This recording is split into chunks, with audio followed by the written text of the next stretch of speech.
Salut tout le monde, donc là je vais vous faire une vidéo comment cultiver le bananier. Donc déjà c'est pas un arbre mais c'est une herbe géante. Donc c'est juste euh, des feuilles emboîtées les unes aux autres. Et c'est la plus grande herbe qui existe au monde. Donc voilà. Ces feuillages caducs ou persistants selon les climats qui fait partie de la famille des musacées qui pourraient mesurer à maturité entre 1 et 10 mètres de hauteur en fonction des variétés et du climat. Donc ça c'est un bajou, donc ça taille à peu près, donc c'est euh, 3 3-5 mètres à peu près. Donc c'est quand même assez grand. Donc comme c'est que des feuilles emboîtées, donc c'est vraiment, ça peut se casser très vite. Donc c'est pour ça. Donc voilà.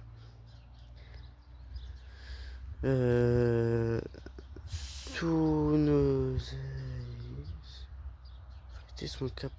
seules quelques variétés sont capables de fructifier et de produire chez nous des variétés comestibles comme par exemple Musa acuminata Dwarf Cavendish ou Musa acuminata Little Prince. Les autres soit ne fleuriront pas ou ne fructifieront pas, soit fructifieront mais les fruits seront pas comestibles car il y a plein de graines. Sol et exposition. Les bananiers apprécient les sols profonds, légers et bien drainés, riches en oligéments, potasse, magnésium. Au niveau de l'exposition, on plantera les variétés destinées à la culture en pleine terre, en situation bien ensoleillée et abritée du vent. Parce que comme ça fait des grandes feuilles, vous voyez là, elle est complètement lacérée, donc voilà. Pour les variétés rustiques, on les plantera en pot et on les cultivera en intérieur sous les vérandas ou n'hésitez pas à les sortir en extérieur dès les beaux jours. La plantation, là, en pleine terre, les meilleures périodes pour planter un bananier destiné à rester à l'extérieur trouver l'année est au printemps, de préférence entre mai et juin. Creusez un trou environ 3 fois supérieur au volume de la motte de votre bananier. Disposez au fond de trou une bonne couche de matériaux drainant, environ 10-15 cm, du style gravier, billes d'argile, car le bananier déteste avoir les racines dans l'eau. L'idéal pour votre substrat de remblayer et de faire un mélange 25% de terre de jardin, 25% de terreau, 25% de fumier et 25% de sable grossier qui améliorera le drainage. Ensuite, reboucher en prenant soin de bien tasser au fur et à mesure pour ne pas laisser une poche d'air dans votre trou. Arroser copieusement pour finir de bien tasser. En pot, tout d'abord, il faut savoir qu'il est possible de limiter sensiblement la croissance d'un bananier en pot en limitant tout simplement la taille du pot. Il faudra ensuite rempoter votre bananier dans un pot plus grand chaque 2 ans si vous le souhaitez qu'il grandisse encore.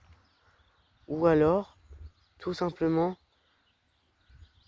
surfacer votre substrat. Si vous ne voulez pas rempoter, si vous ne voulez pas le rempoter, on utilisera le même substrat que vu précédemment pour une culture en pleine terre, c'est-à-dire 25% de terre de jardin, 25% de terreau, 25% de fumier, etc. Pour encore améliorer le drainage, placez une couche de billes d'argile ou de cailloux au fond de votre pot. Si vous utilisez une soucoupe sous votre pot, veuillez à ce qu'il n'y ait jamais d'eau stagnante pour éviter le pourrissement des racines. Culture et l'entretien. Arrosage. Durant cette période, l'arrosage devront être abondants et notamment en mai et en août.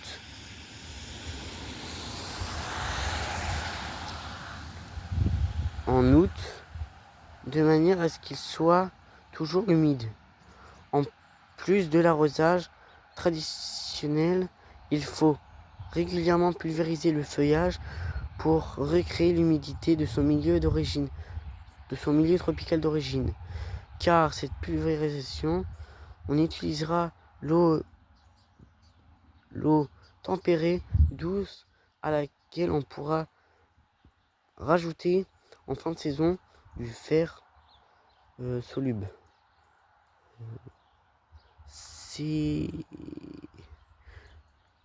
pour lutter contre le jaunissement des feuilles.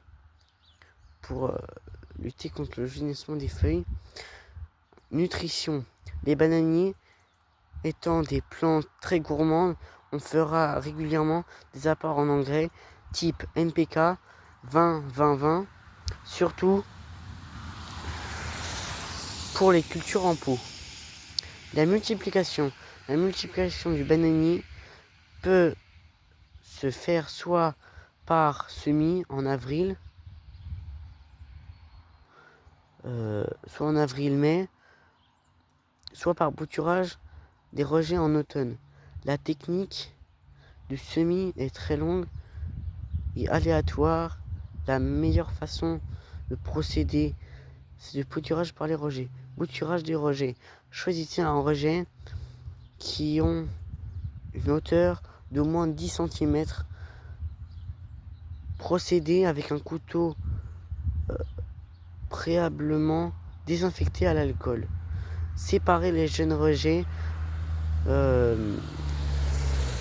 du plan mère avec le couteau. Rempotez-le immédiatement dans un terreau spécial plante verte ou dans un mélange maison comme vu auparavant pour la plantation. Placez ensuite vos jeunes plants dans un endroit chaud et humide et de nouvelles racines ne tarderont pas à apparaître. Gardez les au chaud tout l'hiver. Ils seront destinés à une plantation extérieure en attendant les beaux jours. Donc voilà, si la vidéo vous a plu, n'hésitez pas à vous abonner, à liker et à une prochaine vidéo.